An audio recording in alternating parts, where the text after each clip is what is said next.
In the next 10 minutes, I'm going to show you how to get as shredded as possible, as fast as possible. No fluff, no fancy editing, and no bullshit. So we're going to start the timer and get straight into it. Point number one is that you need to be in a calorie deficit. I know this sounds simple. I know you've probably heard it before, but you'd be amazed how many guys either skip over this or get it wrong. You can either use the fancy formula that's on the screen right now, or you can click the top link in the description that's underneath this video and use the free calorie calculator that I've built that does all the heavy lifting for you. And this calorie calculator doesn't just give you your calorie deficit, because I've just updated it to give you all three of your macros as well. But then, crucially, you want to be sticking to the numbers that I give you. The number of times I've seen guys take their number and go, well, if I just eat a little bit less, maybe I'll lose the fat faster. But this will not work, guys. You might lose the weight a little bit faster at the beginning, but ultimately, you're just going to crash your metabolism. It's going to crash your energy too. And without energy, you won't be able to get up and burn the calories. You really want to see your food as fuel. The other thing to say is that the calorie deficit shouldn't just be confused with another diet. Diets are things like vegan, carnivore, keto, Mediterranean. These are all restrictive forms of eating in one way or another. Either the time of day that you can eat, the macronutrients that you can eat, or the type of food that you can eat, or not eat. Now, I'm not saying that they don't work. I'm just saying that you don't actually have to do one. Cutting out carbs, cutting out sugar, going vegan, only eating meat. These are all methods. And as long as you are in a calorie deficit, they can all work. But if you're not,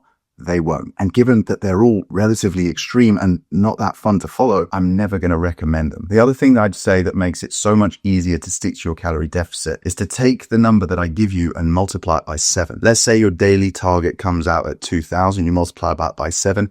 Now you have 14,000 calories to play with throughout the week. And you can manage this just like you would manage your money. So you could have 5 low days during the week and then 2 higher days at the weekend. Or let's say you're training in the gym 4 days a week. You could have 4 higher days to match up with your training days and then 3 lower days. And then the third thing to say here is that you don't want to be judging your success by the speed that you're going at. Try not to set an arbitrary target like, I want to lose 10 pounds in the next 5 weeks. What you want to be doing instead is focusing on the trajectory that you're going at. Well, actually, the very first thing you want to be doing is making sure you're going in the right direction. Because I think, honestly, deep down, that's what people want, the consistency and the predictability. They want to know that what they're doing is working, because that gives you peace of mind. Point number 2, how do you even know if you're in a deficit? You track your food. Is it boring? Yes. Is it worth it? 100%. Why? Because it's easier than you think, and it's incredibly effective. Not just because it shines a light on what you're doing wrong and what you're doing right, but it also gives you added accountability. There's a lot of emotion tied up with the food that we eat because of the way it smells, the packaging that it comes in. When you're just looking at numbers on a screen on your phone,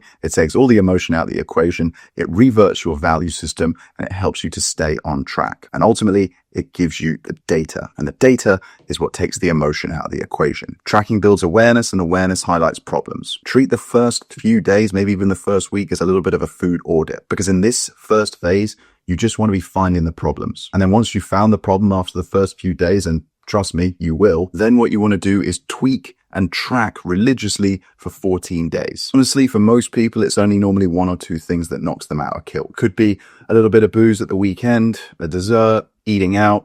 Often it's even simple things like frappuccinos or condiments that they're having on their food. All of these things are fine. It's just about moderating them. Now, in terms of making this easy for yourself, what you want to be doing is prioritizing PFW, protein, fiber, water. In fact, you want to be building your meals around these 3 things. They make it easier for you to stick to your deficit. They fill you up, they fuel you, they support your immune system, and they support your hormonal health. They also burn more calories than the other food, the carbs and the fat that you're going to eat. This is because they have a higher thermic effect of food, which basically means that it takes more energy for your body to digest it and break it down. Then what you want to be doing is adding starchy carbs to your plate. Rice and potatoes are the primary 2 that I go for. If you skimp on carbs, ultimately your body still needs energy. And if it needs that energy and it doesn't have the carbs, it's going to break down the proteins and the fats that you're eating and use them for energy rather than their main function. As a result, you're going to lose muscle mass, your immune system's going to get compromised, and your hormonal health is going to be in the toilet. And that is why I never advocate for a low-carb diet. Point number 3 is the 80-20 rule. This is what makes everything sustainable.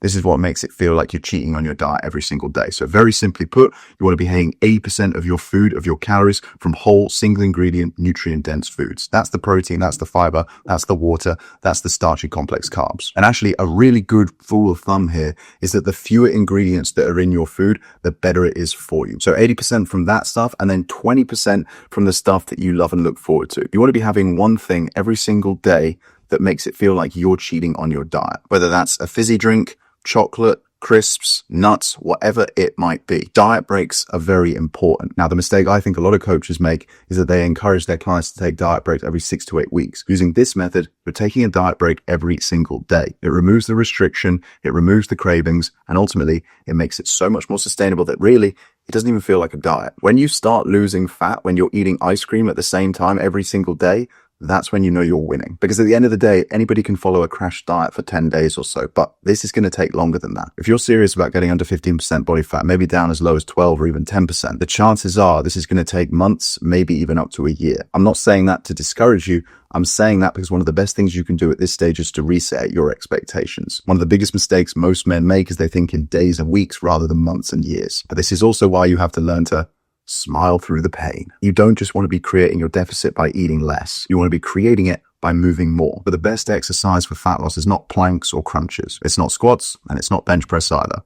It's walking. Every 1,000 steps or roughly 10 minutes that you walk is going to burn about 50 calories. So if you were to walk 8,000 steps for 30 days, 4 weeks, whatever you want to call it, you're going to lose about 3 to 4 pounds of fat. Nothing spectacular, but pretty cool. Now, if you were to bump this up and aim for 10,000 steps a day, that would be the equivalent of you running 70 marathons a year, all just from walking 90 minutes a day. Okay, next up, you want to fix your environment, whether it's your physical environment, your social environment, or even your digital environment. We want to clean all three of them. So if it's your home, your physical environment, you want to chuck out anything that isn't serving you. If it's your social environment, quite frankly, you want to make sure that you're not spending time with losers. Because as human beings, we will always deviate to the mean. That means if you're around 5 people and none of them are getting up, taking accountability and responsibility for their own health, you will fall to that level. Whereas if you're around people who are holding you accountable, who are training hard, who are pushing themselves, who are ambitious, go-getting, driven people, you are going to rise to their level. Now, this is hard because it might mean that you have to change your friendship group. You might even have to ditch your bird. But trust me, this is worth it in the long run. There are times in life where you have to be selfish. Right now, if you're hanging around with people who are down here, it's normal to eat like crap. It's normal to not do any exercise. It's normal to blame other people for your problems. And if you're watching videos like this,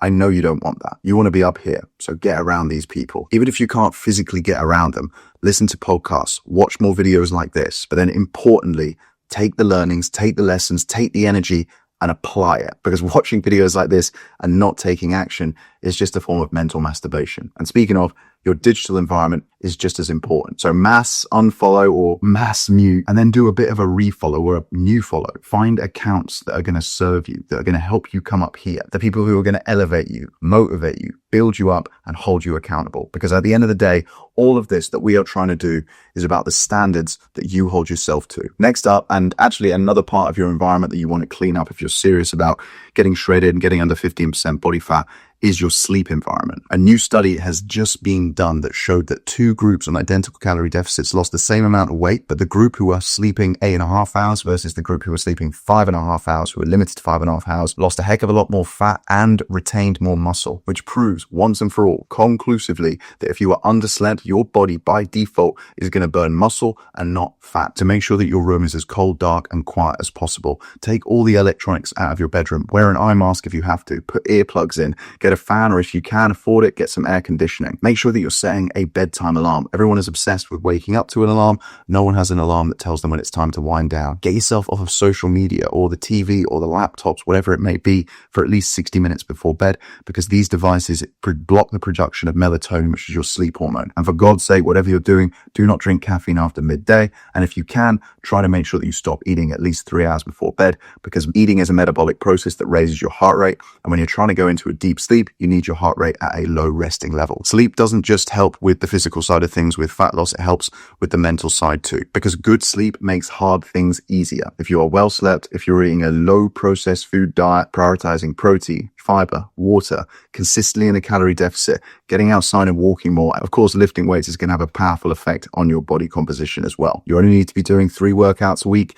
make them full body, prioritize compound movements, lift with good form, and progressively overload over time. You don't need to be lifting weights every single day. You don't need to be doing 1,000 crunches, and you don't even need to be doing cardio. If you want to go deeper down the rabbit hole and have a full deep dive of how to get to 12% body fat, then you can watch this video right here. Or if you want me to just go ahead and build you a personalized training and nutrition plan, then you can click the second link under this video. You can check out exactly how my coaching program works. I'd love to have you in the team, I'm sure I'll see you soon.